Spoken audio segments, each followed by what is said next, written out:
की शुरुआत में ओशिरो किसी को चैलेंज का लेटर देती है। क्लासरूम में आहारेन ऊपर देखती है। राइडू कहता है कि तुम मुझे डरा रही हो।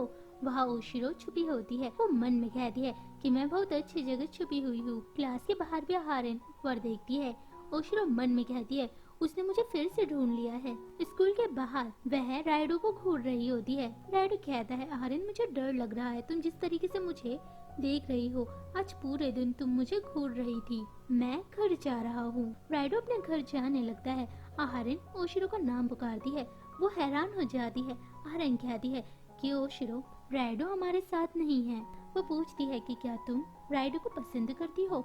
आहारेन कहती है नहीं, और मैंने तुम्हें अब तक नहीं बताया कि हमारे साथ क्या हुआ था। ओशिरो दौड़ती है। फिर हमें अतीत में दिखाया जाता है कि ओशिरो ने ये चैलेंज राइडू को दिया होता है क्योंकि उसे कुछ गलत फहमी हुई है। क्लास में राइडू को ओशिरो का एक चैलेंज का लेटर मिलता है।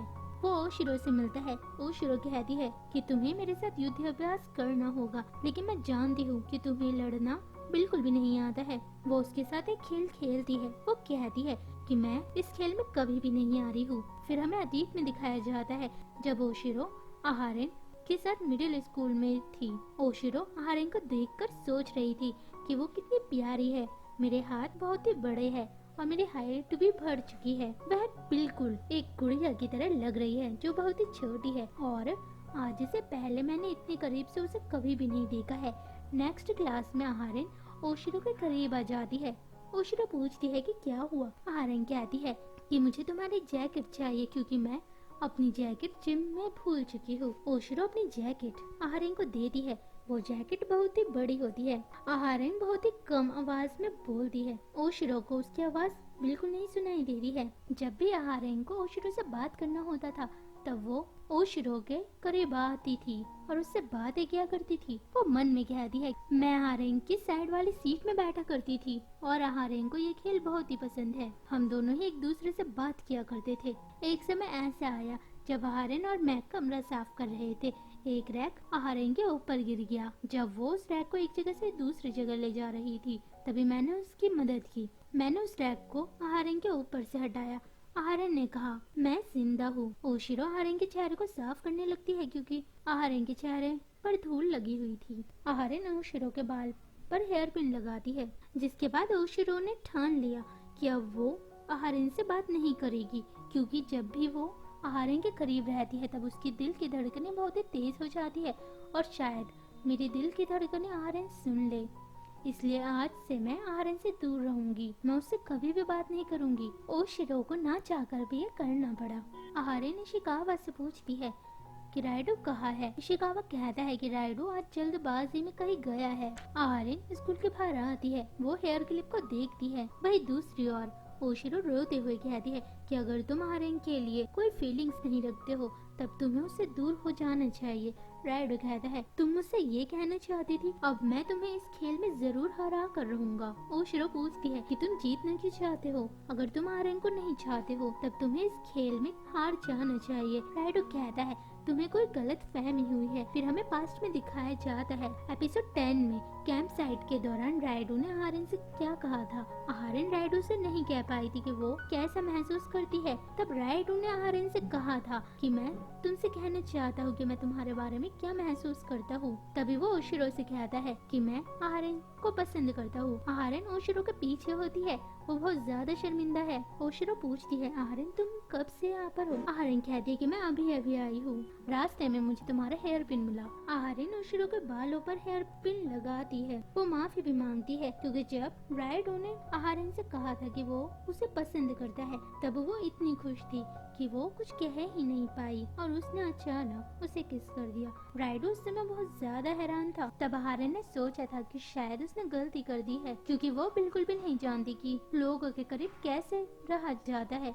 ओशिरो कहती है राइडू मुझे माफ कर दो, मुझे गलत फहमी हुई थी। ओशिरो ने ये सब इसलिए किया था क्योंकि उसे लगा था कि आहारेन राइडू की वजह से ही रोई है और राइडू ने आहारेन का दिल तोड़ा है। आहारेन मुस्कुराते हुए कहती है कि राइडू मैं भी तुम्हें पसंद करती हूँ। इशिकावा और सातो पेड़ के पीछे छुपे हुए होते हैं। वो उन्हें गले लगाते हैं। वो दोनों यहाँ पर इसलिए थे क्योंकि आहारेन राइडू को ढूंढ रहे थे और उन्हें लगा कि उन्हें आहारेन का पीछा करना चाहिए। फिर हम अतीत में ओशिरो को देखते हैं। वो मन में कहती है मुझे आहरन से दूर होना होगा, क्योंकि अगर मैं आहरन के करीब रही तब वो मेरे दिल की धड़कनों को सुन लेगी। तब से वो आहरन को दूर से ही देखा करती थी और आज ओशिरो सिर्फ राइडो के वजह से ही आहरन के करीब है। वो सभी एक दूसरे को गले लगाते हैं। क्लास में राइडो मन में कहता है कि मेरी साइड वाली सीट में आहरन बैठती है। मुझे और आहरन को बिल्कुल नहीं पता कि दोस्त कैसे बनाए जाते हैं।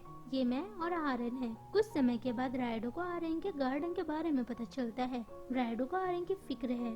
राइडो कहता है कि मुझे बिल्कुल विश्वास नहीं होता कि तुम मुझसे ये बात छुपाओगी कि तुम्हारा एक सीक्रेट गार्डन भी है। आहरन कहती है कि तुमने मुझे ढूंढ ही लिया। वो दोनों ही साथ में उस गार्डन को साफ करते हैं और साथ में काम भी करते हैं। अगले दिन क्लास खत्म होने के बाद वो राइडो को एक लेटर देते हुए कहती है कि तुम बाद में मुझसे मिलना।